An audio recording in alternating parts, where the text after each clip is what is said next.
Okay, so we have so much to get to with Matt Adams. I was going to bring that up because our guy Cole, who you probably just met for the first time, big Pittsburgh Pirates fan. Now, he's from Columbus, Ohio, but his family's from Pittsburgh. So were you a Buccos fan as well growing up? Yeah, it was like where I grew up, it was 50-50, Philly or Pittsburgh. So my household was always Pittsburgh, but somehow my dad became a Buffalo Bills fan. But that's a topic to discussion for another time. But yeah, Penguins, Pirates, Steelers, everything Pittsburgh was in my house. Are you still a Steelers fan? Yeah, unfortunately, yeah. All right, we can get along on that at least. See, being a Pittsburgh fan, though, has jaded Cole. It has, I think, stifled his development into a fulfilled, caring individual. Okay, but they hadn't done that to you. But as you City still have said, a big heart. If you get Penguins and Steelers, that's pretty good. That's a lot of championships. I mean, you can't complain too much if you're a fan of all things Pittsburgh. That's a pretty good sports city. I know, but what do you got? You got memories of Pedro Alvarez crushing the Cardinals. That's all you got. Yeah, but I was on the Cardinals when that was happening. So like I wasn't a Pirates fan then. He's got Doug Drabeck, Andy Van Slyke, who's on this show. He's got Barry Bonds. Yeah, so funny. Like my dad took me to Three Rivers to watch Barry play and all that. We were waiting back behind the stadium for the players to show up, try to get autographs, and here comes Barry. Gets out of his car, and I think he was like just rookie year, or maybe his second year with the team, and he's carrying like breakfast, like it was like a hazing event. He's carrying breakfast for the whole team. Come in, he didn't sign obviously, but it was pretty cool to see. Like that was like the first time where I like saw like professional athletes like inside of a stadium. So it was pretty cool. Were you a big Jack Wilson fan? I did like Jack Wilson. There we go. I liked the way that he played the game for sure. He was good. Yeah. Defensively. Really good. I mean, for a shortstop back then, offense, he was fine. And I just remember he was like always in trade rumors. Every year, he was like at the top of the trade rumor list. And then he stayed there for the longest time. Jason Kendall. So how about this? Since you, I don't want to call it getting big leagued, but if Barry Bonds kind of big leagued you for an autograph, and I'm sure you got autographs from other dudes, but as a kid, I used to just be obsessed with getting autographs. I'd go up to Detroit Tigers games. We lived in Toledo, so we had AAA baseball. I got to see all these prospects as they're coming up. But I loved autographs. And I never held it against somebody if they didn't. But, man, as a kid, you really remember those dudes that do give you the autograph. That really never leaves you. Did you kind of think of that as you became a player and kids are asking you? Oh, absolutely. I try to do my best wherever I'm at to, like, if a kid comes up and wants a picture or an autograph, like, I always take the time. It's the grown men that want to, like, send you stuff to the house and stalk you and do all that stuff that I don't really give the time to. But no, kids, it's like, it's what makes doing what we do worth it. Seeing putting smiles on their faces and I, like you said, I remember what I was like back when I was a child, what I wanted and all that, and to be able to do that to them, it was pretty cool. I'm going to give you a virtue signal for Big City. Mm-hmm. So sometimes I do charity stuff. Sometimes my wife is the CEO. Like, she picks what we're doing, and there was one she forgot to tell me that we promised to get some autographed Cardinal stuff. It's off season. I don't know where anyone's around, whatever. I call Big City. I go, I'm in a pinch. Can you give me an autographed bat? He goes, yeah. Come over. He not only gave me an autographed bat, you gave Tyler an autographed bat. That I did. Big City is the best. That's awesome. Pretty good, right? I love that. It's funny. You mentioned the older guys, the older autograph seekers, and I'm sure you saw this. I'm wondering for baseball, do they set up shop for the whole weekend if you're on the road? Because I remember traveling with the Rams, and so we would stay in a team hotel, and the Rams, NFL for the most part is staying one night, unless sometimes if you go to the West Coast, you'd stay for 2 nights, which I think was because Jeff Fisher wanted to hang out, to be honest with you, which I was all about. But it was funny because as you leave the team hotel, you would see those dudes, and they are setting up shop for the whole weekend. They got the rosters of the players. They got the different pens, the different colors. They got the notebook with every single player, and they're just hanging around the hotel for the whole weekend getting autographs that they're probably immediately putting on eBay. So I'm sure you saw that type of thing. Yeah, absolutely. New York was the worst because you'd have guys set up shop outside of the hotel, and you'd be going to dinner with your wife, and you'd have 4 or 5 guys running up to you with binders full of cards, and you sign 1 or 2, and it wasn't good enough. They get pissed, and it was just a horror deal. And then I forget.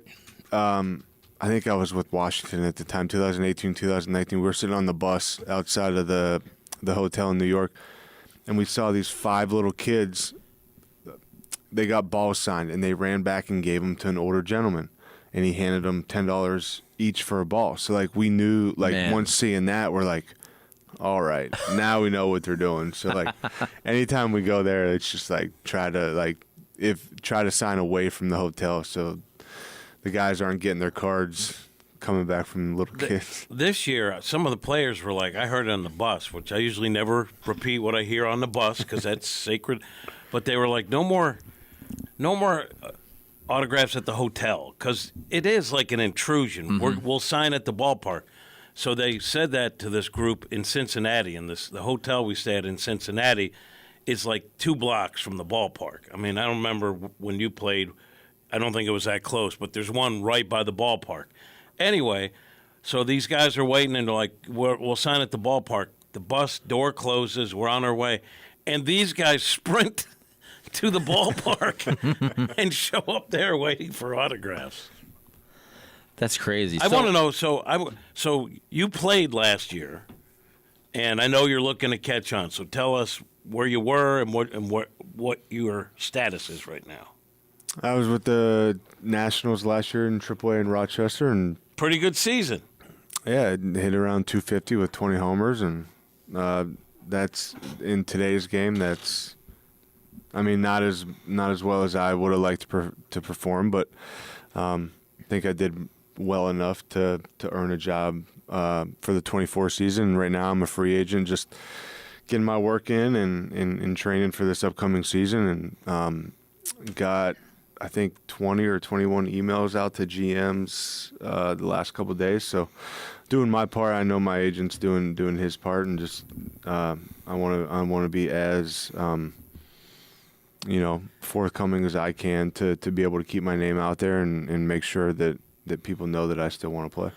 Have you considered any of the Asian leagues at all? I'm open. I just want to play. I know that I can still play at a high level, and want to be able to do whatever I can to, whether it's go overseas and play at their highest level, or get back to the big leagues. I'm open. And I would think. I know the caliber of baseball over there is so good, but man, from just a life, you got family and all that. That's a big commitment. Except that the ballparks are really little. So he's going to hit It'd be 50 great jacks. it'd be great for me. But to your point, it would be tough. I got a stepdaughter that's a freshman in college at the University of Miami, and a son that's a sophomore in high school. So it'd be hard to just leave them and know that I wouldn't see them for the whole season. Where at least here in the States, on their breaks, they come with my wife for a weekend or whatnot to catch a couple games and just catch up. Do you feel like, so the stats you just talked about last year, which, like you said, pretty dang good, you feel like maybe 10 years ago, a player like you, it's easier, I would think, to get in the big leagues. It seems like now a younger guy is going to get that spot. Have you seen that kind of evolve that way?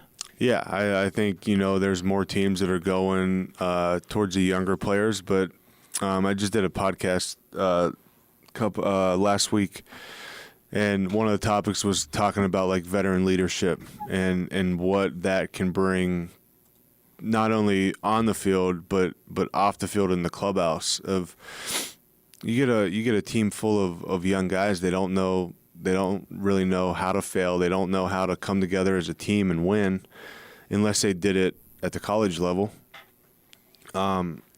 but I feel like the veteran leadership, and I'm not just saying this because I'm like older now, but I came up and I had great veterans on every team that I was a part of. You know, early on with the Cardinals, we had Yachty, Waino, Holiday, Beltran, Berkman, and then like the guys that took me under their wing, John Jay, Freeze, Alan Craig, Descalzo, who's now the bench coach. There needs to be those kind of guys on teams. Like you look at all the winning teams.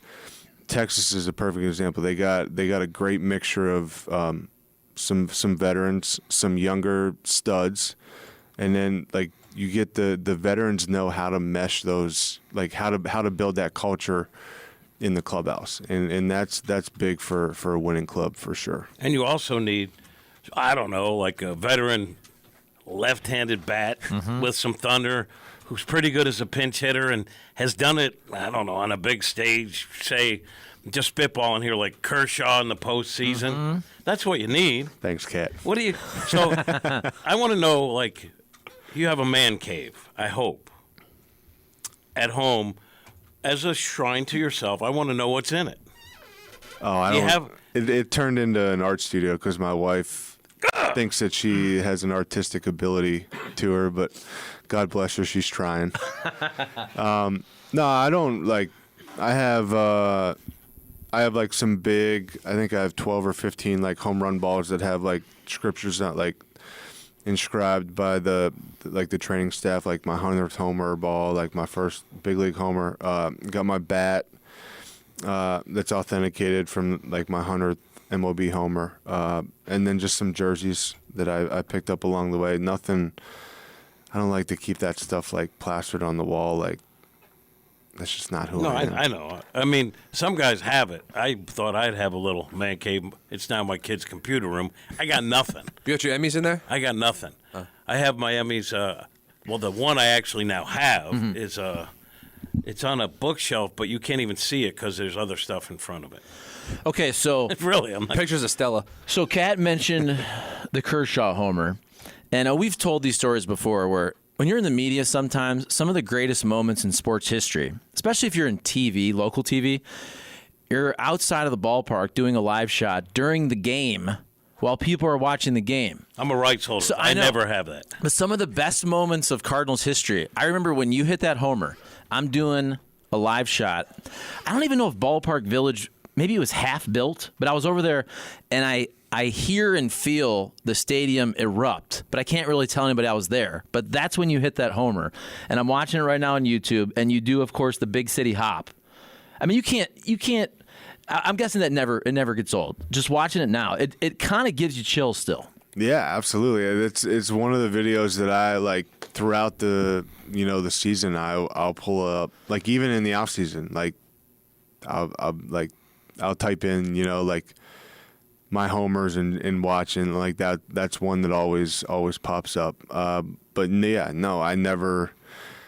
That's probably the biggest moment that kind of put me on the map, realistically. My second year in the big leagues, and I'm facing one of the best right-handed, left-handed pitcher in the game. Kershaw standing on the mound and being able to do that at home in Busch Stadium, and I touch home plate and see the DeWitts going nuts, front row, the green seats right next to the dugout, like just get the curtain call, like it's crazy. Do you remember what you were thinking heading to the plate, facing Kershaw?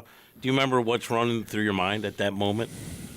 I knew that we had first and second, just knew that we were down by 2 runs, and I wanted to put the ball in play and pass it on to the next guy in the lineup, and not to be the third out and to end the rally, and saw that curveball pop, and just trying to tell myself that don't try to swing too hard, and just make contact, and I got the barrel to it. And Did you know off the bat it was out?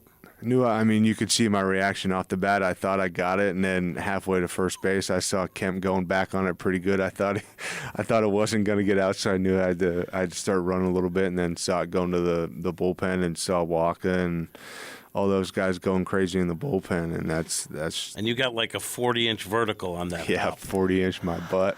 So I'm watching right here, and this is the MLB account, so they don't have the whole at bat.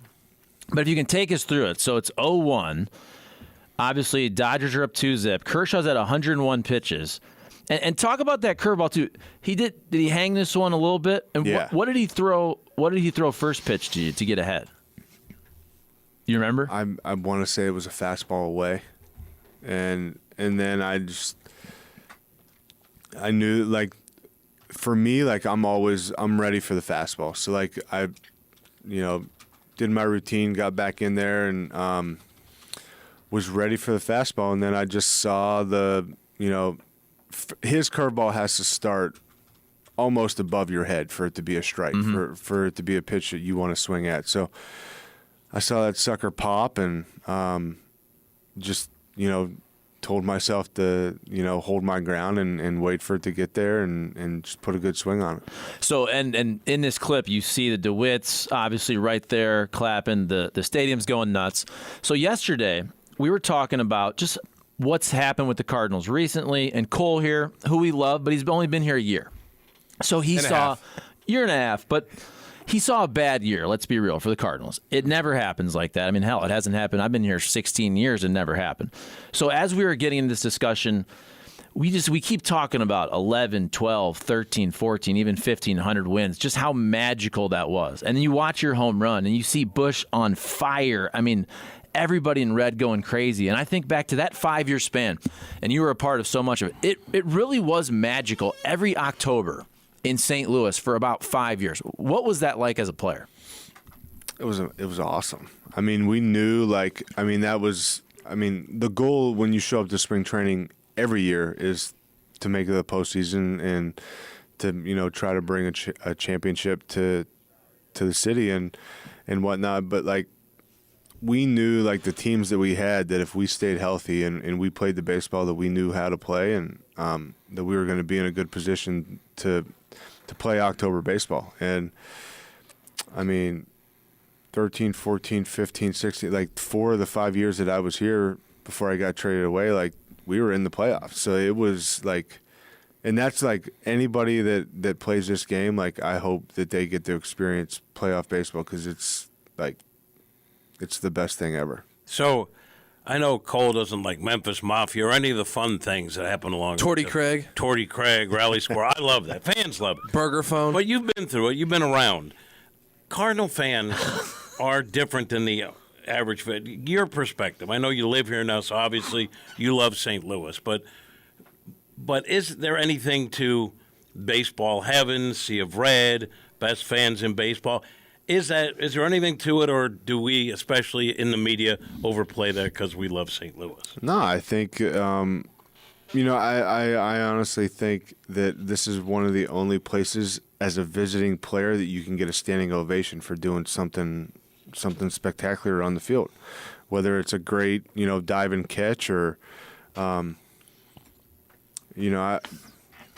pitcher takes a no-hitter into the 8th inning or whatever, like, you're going to get a standing ovation, like, from the fans. And, like, they just know baseball. They're into every pitch. And, like, I'll say, like, I've been on other teams and, like, played in the playoffs with other teams and, like, whatnot. And, like, those fan bases, like, you get some of it throughout the season, but, like, that doesn't hit till, like, playoffs start. Where, like, here in Busch Stadium, like, it's from the first game of spring training, like, they're probably getting ready right now, like, talking about it. But, going down to spring training, traveling, seeing, spring training games, and then when the season starts, it's like that all they care about is baseball. And they don't forget, like, when you came back as a visiting player, I don't know if you popped up you got standing ovation, I think a few of them, right? Just for being back, because they don't forget. No, yeah, my first time, I got traded away in 17, and the Braves, we came month or two after I got traded, came back to Busch, got a standing ovation then, and then, like, the next 3 years, every time I came to Busch, got a standing ovation. So I mean, yeah, like, there is no other fan base in baseball like Cardinal baseball. And when they brought you back, was really a weird thing. Like, okay, they acquired Matt Adams. They were in Los Angeles, and I remember going into the clubhouse, and there was Matt Adams' jersey, and then I saw you, and it was surreal for you at that, right? Because you were so happy to be back. Well, and like, I'll take it a step further, and like that's where I made my debut in 2012 was Dodger Stadium. So like, getting the call, going into the clubhouse, I showed up to Nats Park fully dressed. I was getting ready. I was in the lineup that day, I believe.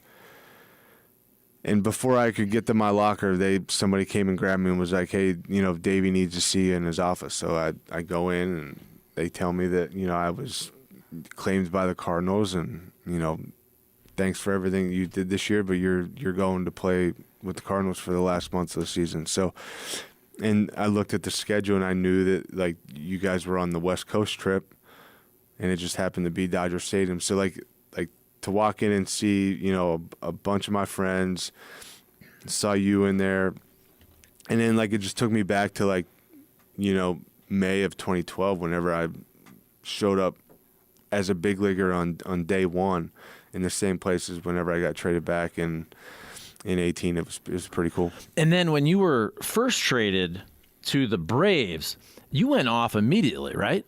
So what was it like getting traded, and then did something click, just change the scenery? Didn't you hit just like a ton of homers in the first month? How did it go down? I can't remember exactly. Yeah, I don't know. Like I knew, because Freddie broke his hand, so I knew like they traded for me. I got there, they like pulled me into the manager's office and like sat me down and was like, "Hey, like this is you're our first baseman till Freddie gets healthy. So like, we're not asking you to be Freddie Freeman or try to be Freddie Freeman. We just want you to be Matt Adams. Go out there, be yourself, play the game the way that you know how to play it." And like that kind of gave me a little bit of peace, going in knowing that like I don't have to try to do too much to replace Freddie, because hardly nobody can do what he does at that position. So it just kind of gave me a level of confidence where I knew that I could just go out there and be myself. And I think I ended up hitting 19 or 20 homers with them, and then I had one here before I got traded in that first month. So just change the scenery. I knew that I was going to play every day, where like here I was still getting a start every 3 or 4 days and being the lefty bat off the bench. So like I knew that like going there, it was a great opportunity, and I didn't want to miss out on that opportunity. And it's crazy because obviously we talked about the homer, and I have another question about it. It's like, where's Waldo? Because every time you watch it again, you see something cool that you didn't see the first time. But that trade, I think a lot of people forget, is for Juan Yepez, who would have had, I mean, it was still an amazing moment. He has this unbelievable homer, but then the Cardinals lose the game. So it's not talked about in the same way that we're talking about yours, but that's kind of cool. Two guys traded for each other, both massive homers in the playoffs.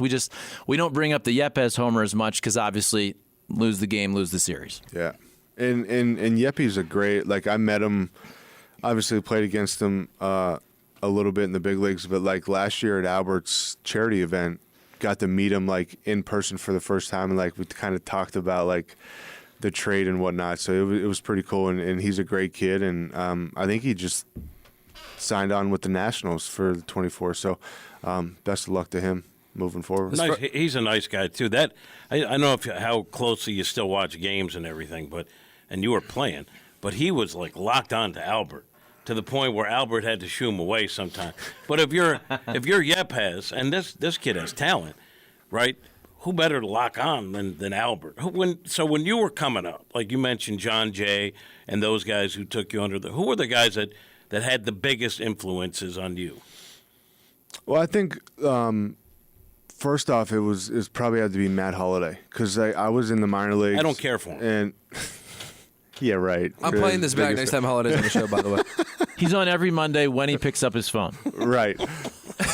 He's too busy running his hitting barn with his two kids, which they're two studs, by the way. They're just following in his dad's footsteps. But no, he brought 3 of us out here to St. Louis to train with him for like 4 or 5 days, and like nobody's ever done that to me. Like from where I'm from, like that stuff doesn't happen. So like I got a call like saying, hey, you're gonna go out to St. Louis and train with Matt Holliday and kind of see like how to prepare yourself for the season. So like him being able to take time out of his like busy off season schedule and like his family to like bring 3 of us like Cardinal minor leaguers in to like show us how to train, and we ended up going to a Blues game like that trip. So like he had a big impact on me of like just really like showing us like how to go about things the right way and like how to prepare yourself for a major league season. And then it was just John Jay and Craig and Freeze were the 3 that I would go to if I like had a question, or I felt comfortable like talking to the 3 of them, and vice versa. Like they were just great to me. But like I just watched like I always wanted to learn. I always wanted to pick up on like what routine Yachty did or what routine Beltran did like in the cage like before, like just wanted to like pick their brains and watch. They're great ball players, and just I wanted to follow and just watch how they prepared themselves. So we have Holiday on, and I always bring this up because I think it's true. Because sometimes there's narratives out there. When he played for a while, it was like, well, he doesn't say much, so he leads by example. And I was like, no, he's constantly helping these guys. And I remember one time, our discussion was in the clubhouse, so I'm going to just say it. So I was like, hey, Matt, can we grab you over here? And he said, yeah, can we do it outside? I don't want Holiday to see because he'll chirp me. And then I said, kidding around, I was like, you're a big guy. You could take him. And you said, no way, he'd kill me. But that, like, Holiday wasn't quiet or stoic, or he just hated doing the scrum interviews, right? He was a hands-on guy with the young. Yeah, he like inside the clubhouse, he was always like, you'd always see guys at his locker. He was always like in the video room sitting down, like talking with guys. He was great. I think he just gave you a hard time. Yeah. Every day in and day out. What happens is like he'll give me a hard time, or Lance Linwood. There are a bunch of guys over the years. And to be honest, other media season, they back off and they don't realize it's just a game. Yeah. These are decent guys. Yeah. And I think it's hilarious. But you couldn't take them? You couldn't take them? No. And like at that point, like I was still like early on in my career that I didn't want to do anything where like you were scared to make anybody mad. Yeah, like I was happy to be there, and I did not want to interrupt anybody's plans. Like, I didn't want to step on anybody's toes. I didn't want to like do anything that was like an unwritten rule in the clubhouse. So like that's why ever I like interview wise, like I was just like, can we like go outside the clubhouse and knock this interview out? Is Freddie Freeman just the nicest guy ever? Freddie's awesome. Yeah, like I tell everybody, like the day that he came up to me and was like, hey Matt, like I want your bat in the lineup, so I'm gonna try to play third base, so like we can both. Forgot like, about that. After the All-Star break in 2017 when his wrist was healthy, like for him to come up and like put his arm around me and like he's MVP, Gold Glover, Silver Slugger, first baseman, he came up and was like I'm a nobody. I forgot about that. That was all because you were hitting so well that Freddie Freeman moved positions. I totally forgot about that. Like That's he crazy. wanted to. He met with like Snit and the GM and like told him this is my plan that I think would work because like Matt's like deserved to like keep his bat in the lineup, and he tried it for like a week and like made some like unbelievable play, like turned some great double plays, like made some like on the run like plays to first base and whatnot. But then like at the time he was like, my arm's just not built. Like I haven't built my arm up to like it's a way longer throw and you're in every play basically. So like he needed to go back to first base, and I respected him for that, and no hard feelings. But like he was honestly like one of my favorite teammates. And then you made the transition because of that to the outfield for a little bit of time. What was that transition like for the first time in your career? Well, I tried left field before in spring training in 2017. The last week of spring training, they threw me out in left field with no practice, nothing out there. And then Was that here? That was here. That's right. Okay. And then So wait, can I just say this? Opening weekend. Yeah, you go ahead, and then I got a story. So because So he hadn't been out there, and all of a sudden I remember this. and the field is pristine in left. Do you remember this? I And then a have to ball, remember. I forget where it went, but it rattled around the corner, and you see you see Matt's footsteps like in a lot of different directions, and it was like you couldn't help but notice it because it was pristine out there, and all of a sudden there was like steps going this way, that way, this way. Yeah. Wait, what were you weighing at this point? I was like 245, 250. So that was like the off season of 16 was whenever I lost all the weight. Gotcha. Okay. So like I like my body was ready for it. Like I was ready for it. I never got out there and practiced it because I always was an infielder. Like I was drafted as a catcher. So like I was always on the infield, never like stepped foot out in the outfield. And then I remember the opening. I don't know if it was opening night or it was the second game, but Piscotty, it was that weird sequence where he got hit by the pitch. Oh yeah. He stole second base. And then The throw hit him in the yes. head, and then he scored, and the throw hit him again, and he came out, and they threw me in left field. And they basically told me just go stand on the warning track, and anything over your head is either going to be off the wall or homer, and you can just come in on the ball. And one found you. Well, Broxton gave me his like outfielding like shagging glove because I didn't have like an outfield glove, so Broxton gave me his Mizuno glove and was like, "Hey, go play." And I made a catch then, but the next day I made my first career start in left field. It was against the Cubs, and like Rizzo hit me like a screaming line drive, which from a left-hander to like left field, like it has crazy spin on it, and he backspun the crap out of it. So like I'm just standing there, I think I got a beat on it, and then the ball's way over my head. So like to try to save my butt, I try to jump and like make it look like I'm like trying to catch this ball, but I made myself look like a complete fool. But you know, once I got to Atlanta, I was like, we worked in the outfield every day in batting practice. So like, you know, Terry Pendleton, like we would do drills like in BP, and then I would go to first base and get my work in there. So like I had fun with it.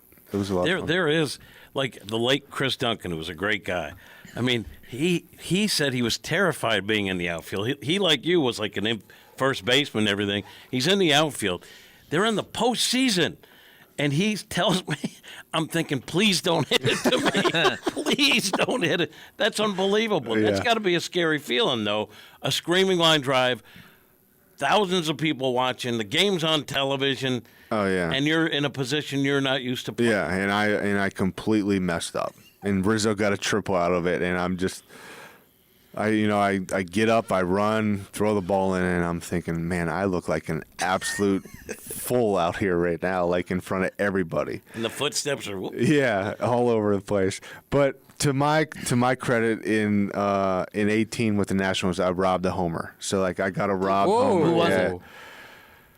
I believe it was Trevor Story. Nice. We were playing the Rockies, and Gio Gonzalez was pitching, and it was like a high fly ball, and like I got maybe 7-8 inches off the ground, but got up high enough to where I was able to bring it back. And you know, the whole, like, I don't know if you've seen the quote, "Big city doing big city things." No.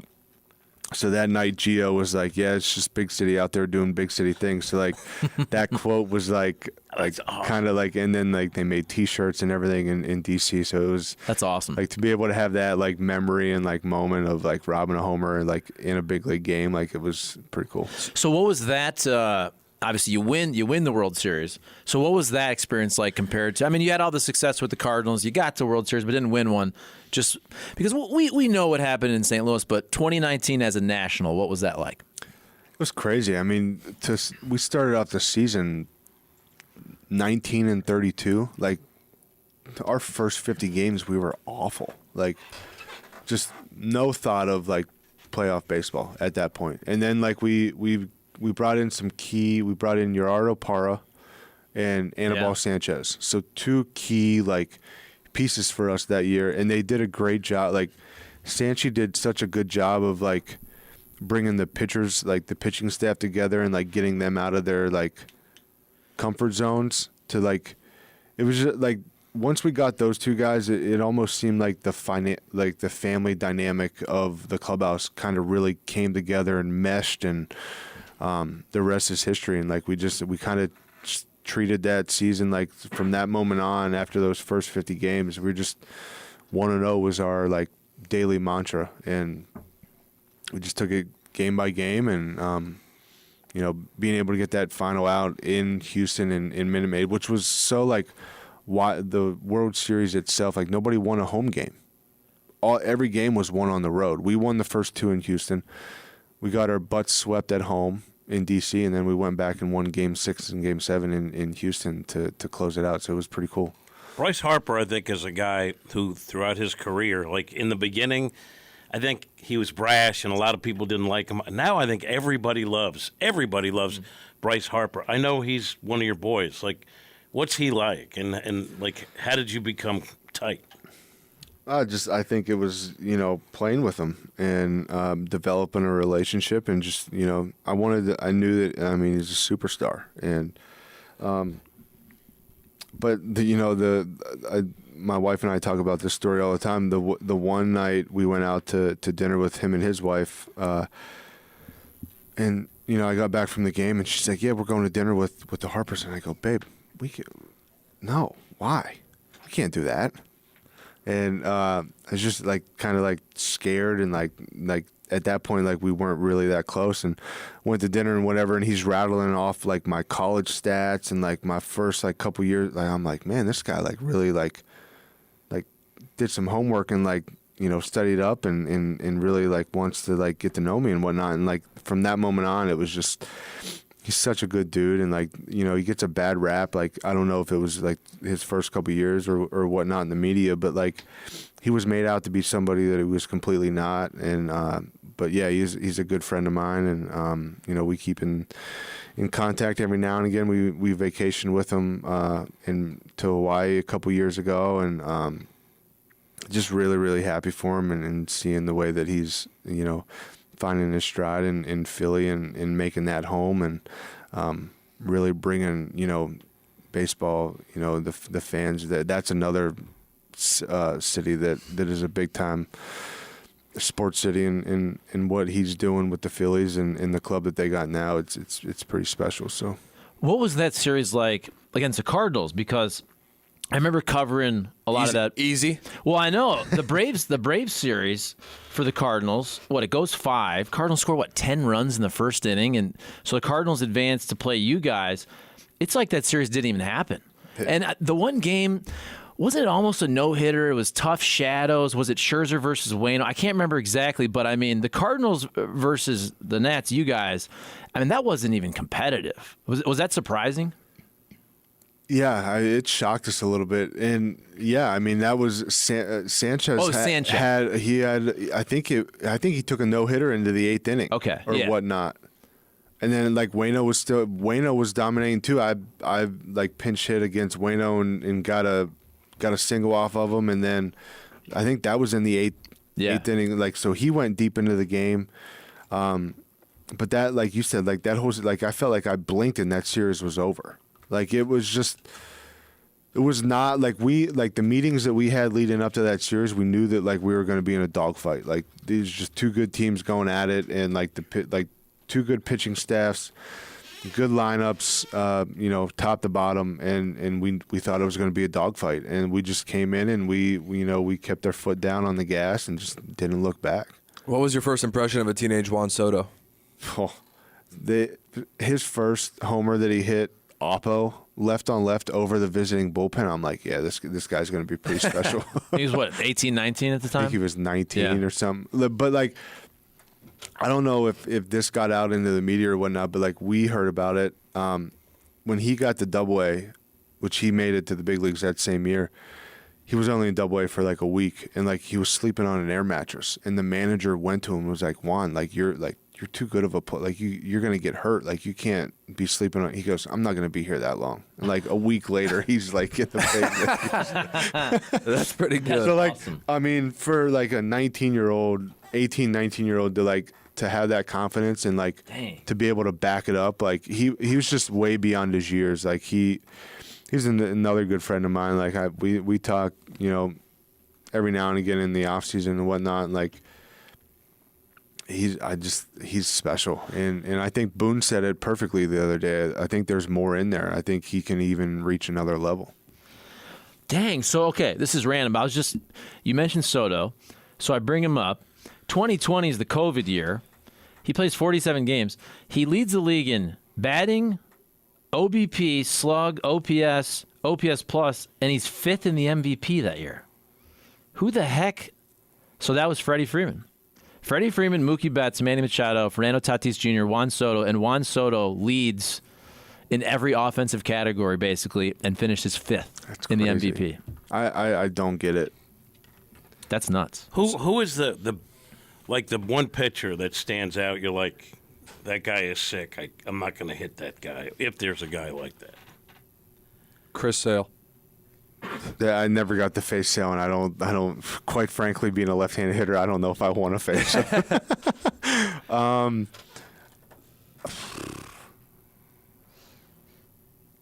I'd probably have to say Chapman.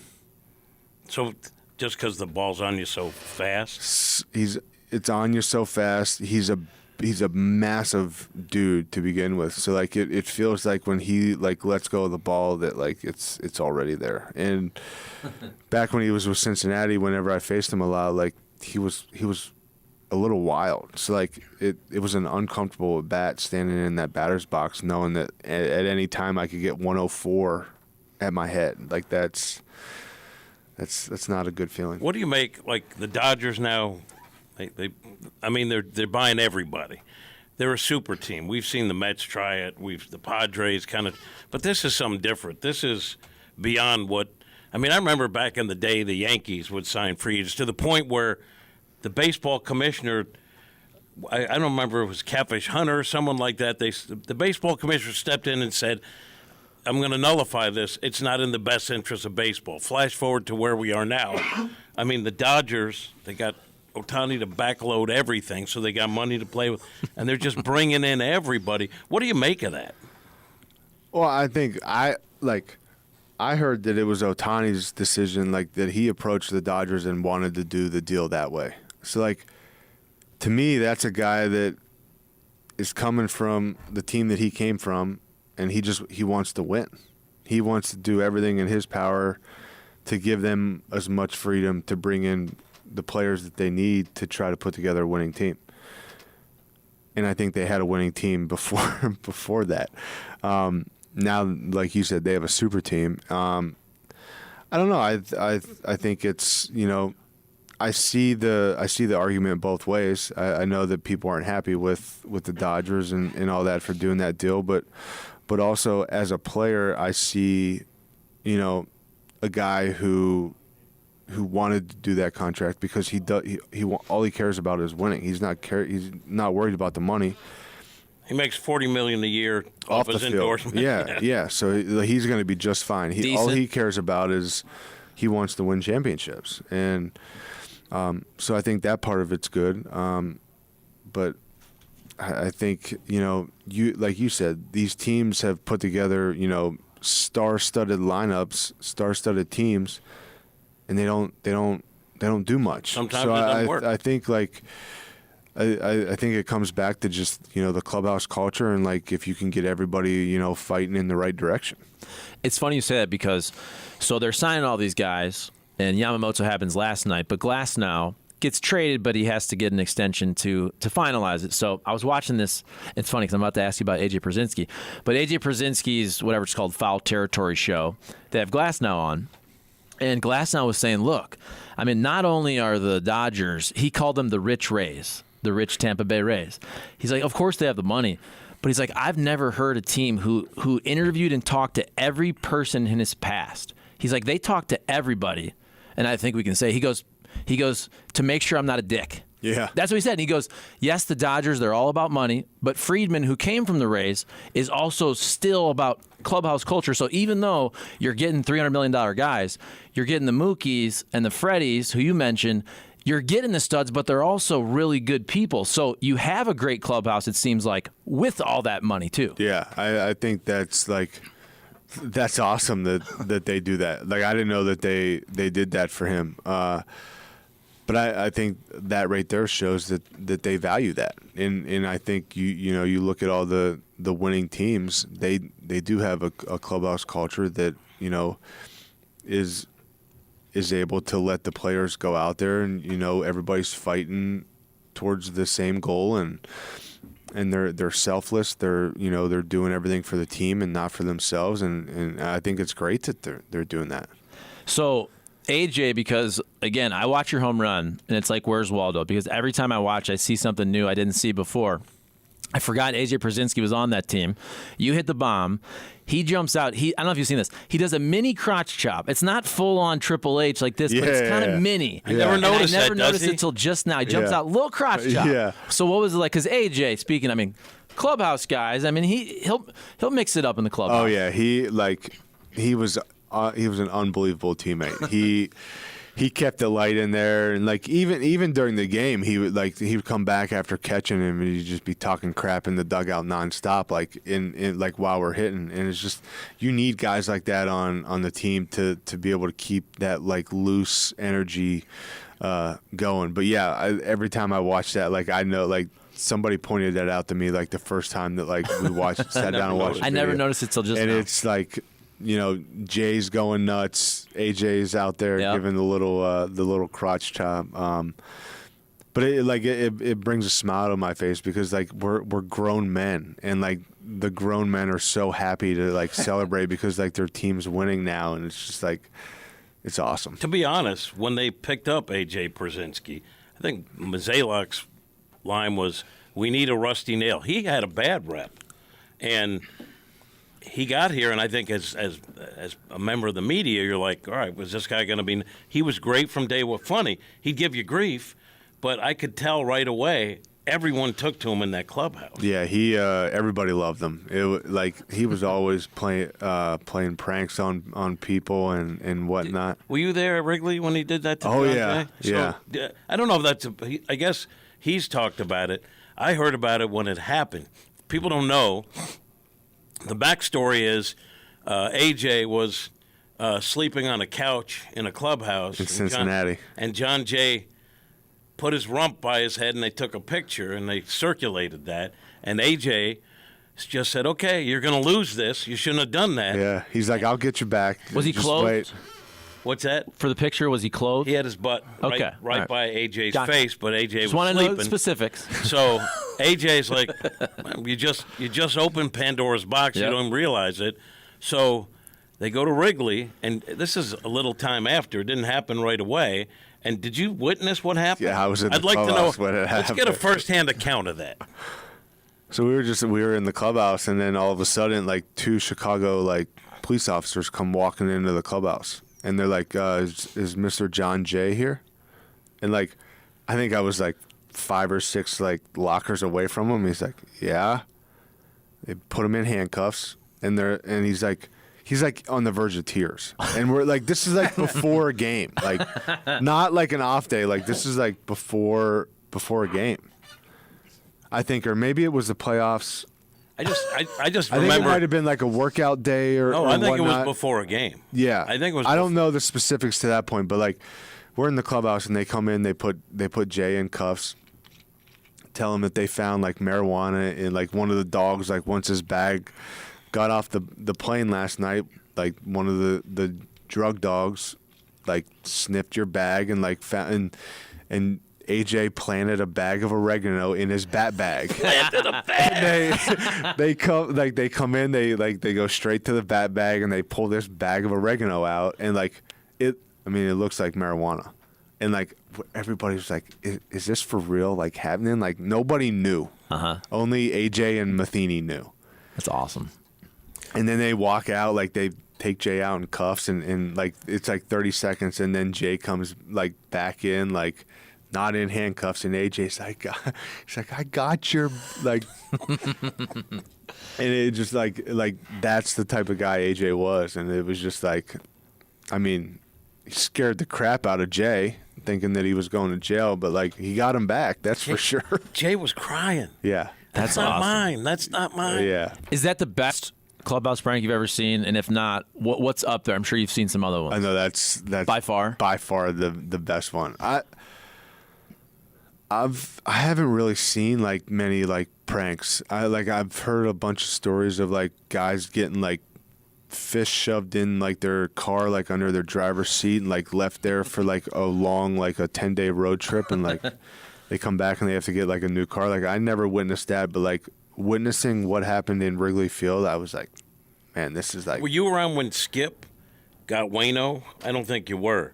So I forget. No, but I was around for when Matt Carpenter used to always have these. He used to always come with these Columbia fishing shirts on, like on the road.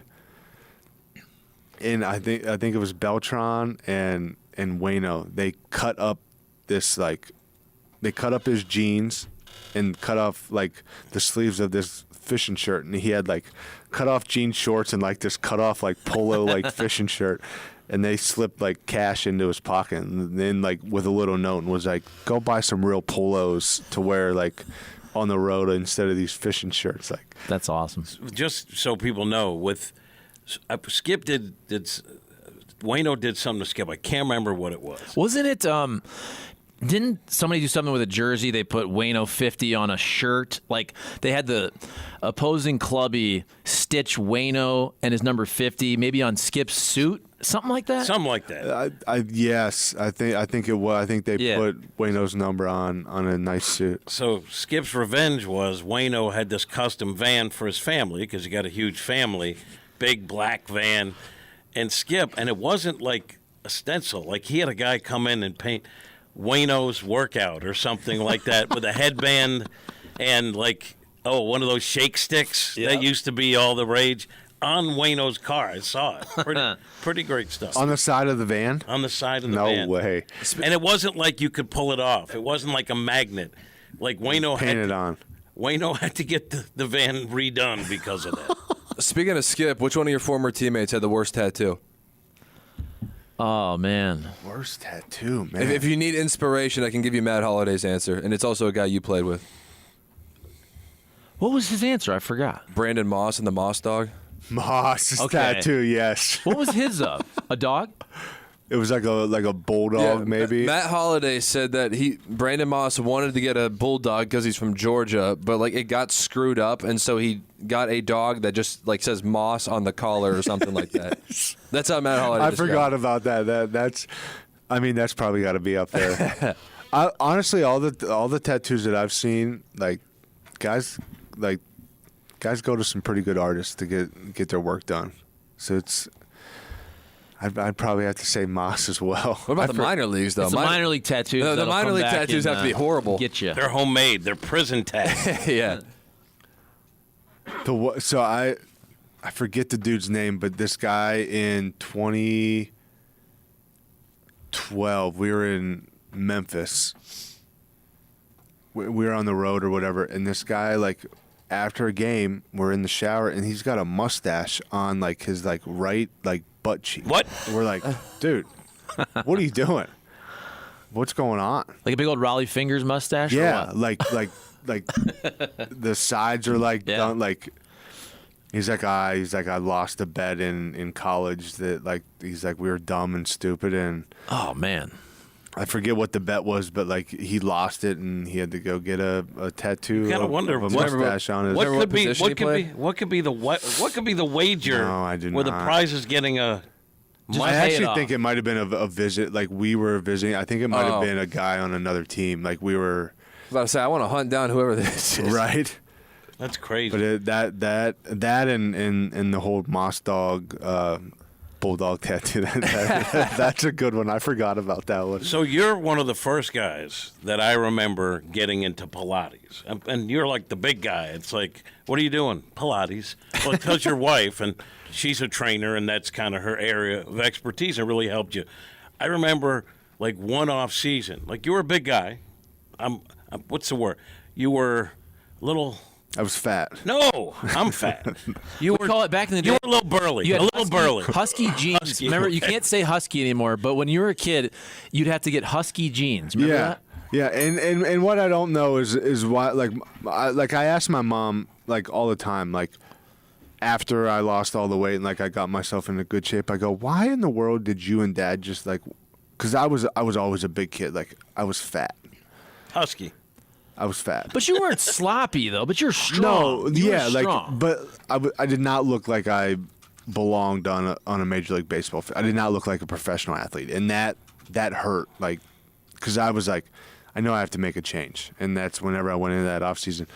But I asked my mom and dad. I go, why did you guys always tell me that? Like, no, you're not big. You're just big boned. Big bone. I'm like, no, that's not a thing.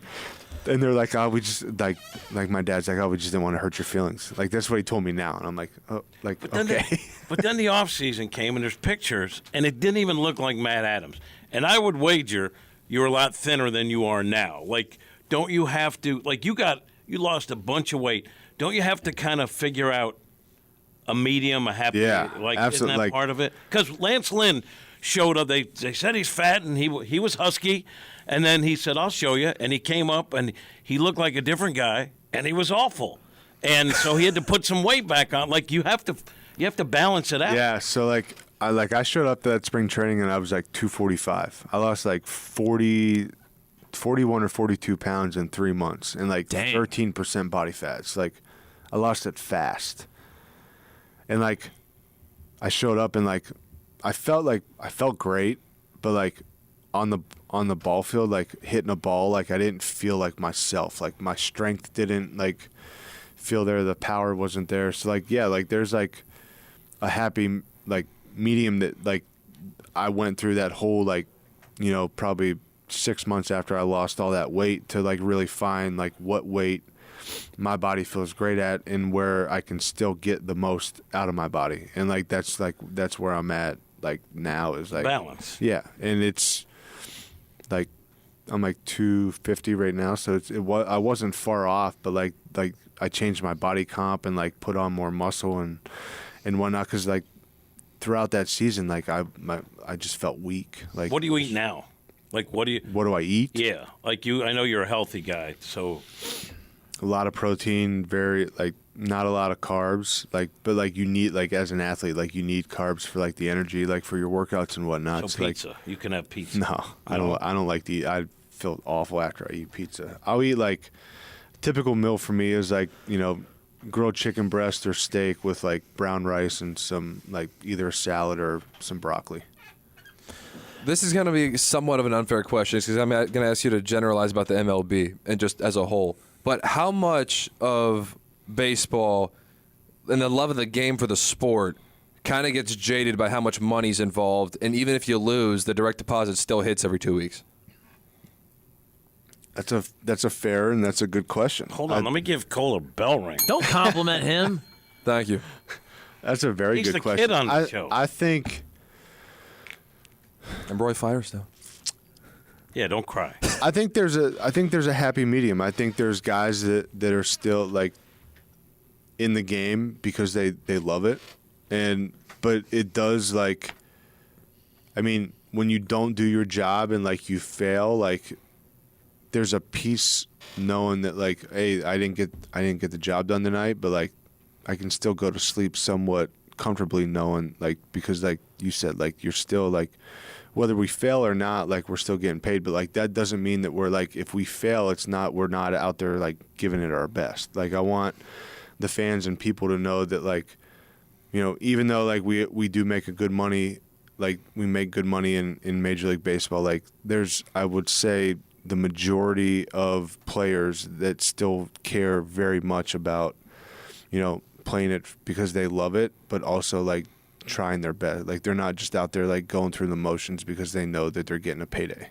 But because I forget the context we were talking about it the other day, and you know that's your profession, so you have to feed your family. That probably is the priority along with winning.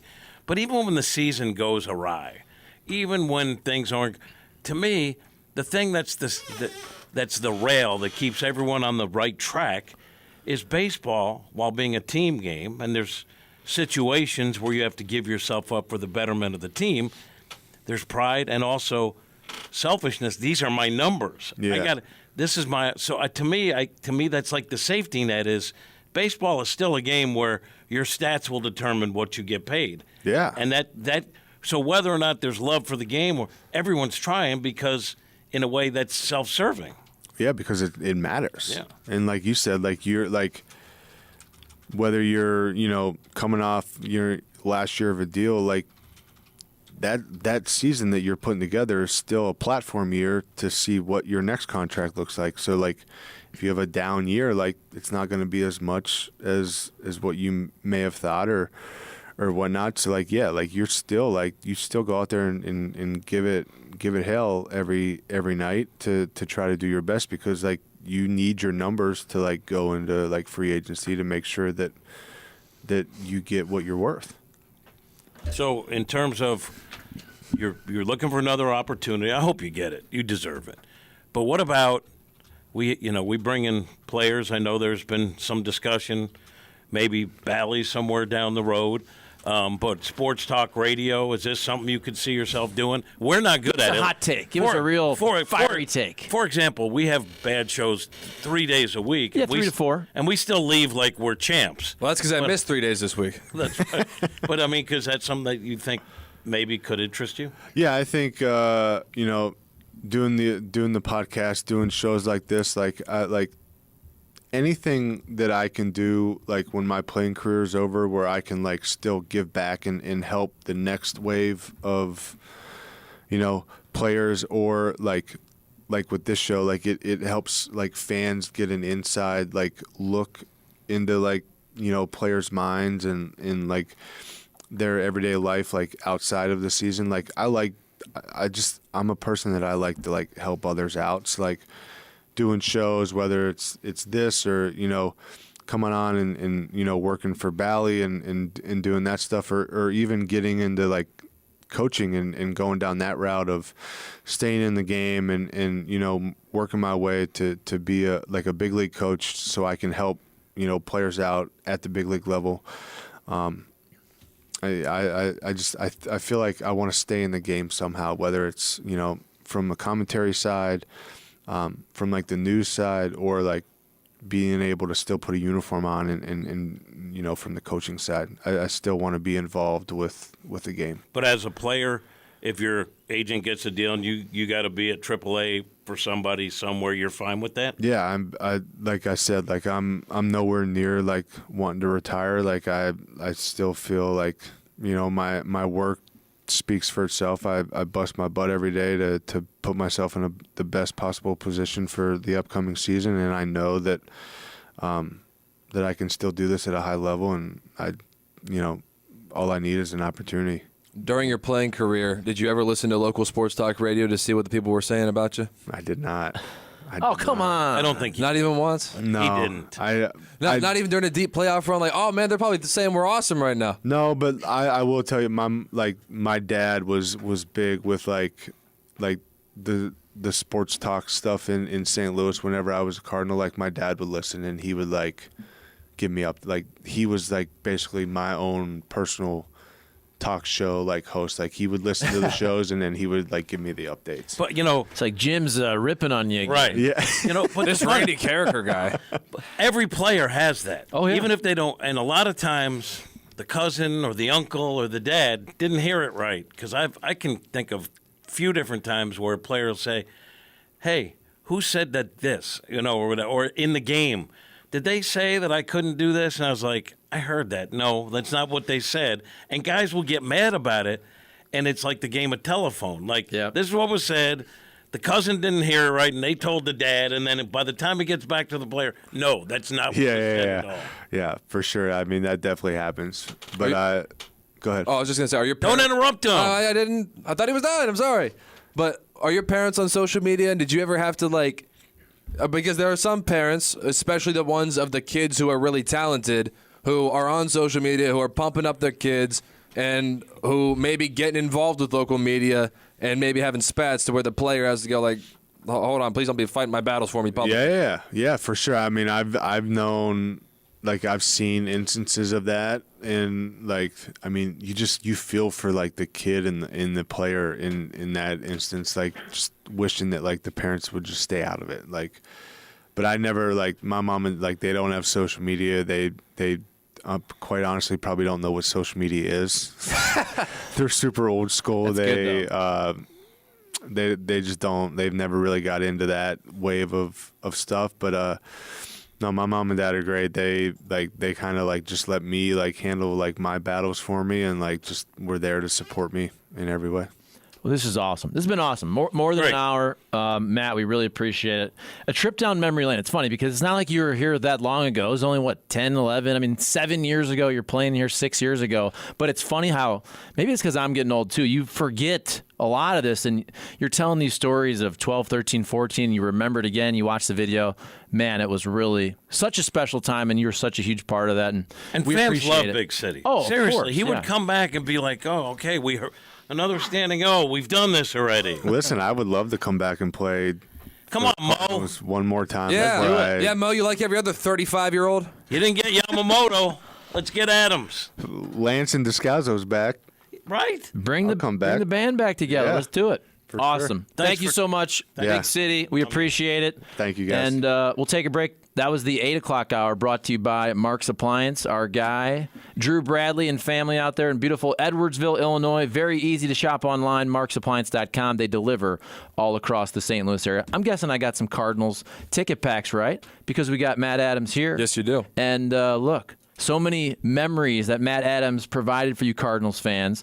We're going to have some good ones again in 2024. Cardinal ticket packs on sale now, starting as low as $55. Choose from 5-game or 10-game packs, all focused around high-demand games and top promotional items like the bobblehead pack, weekend pack, opening day pack, and more. For complete details, visit cardinals.com/packs.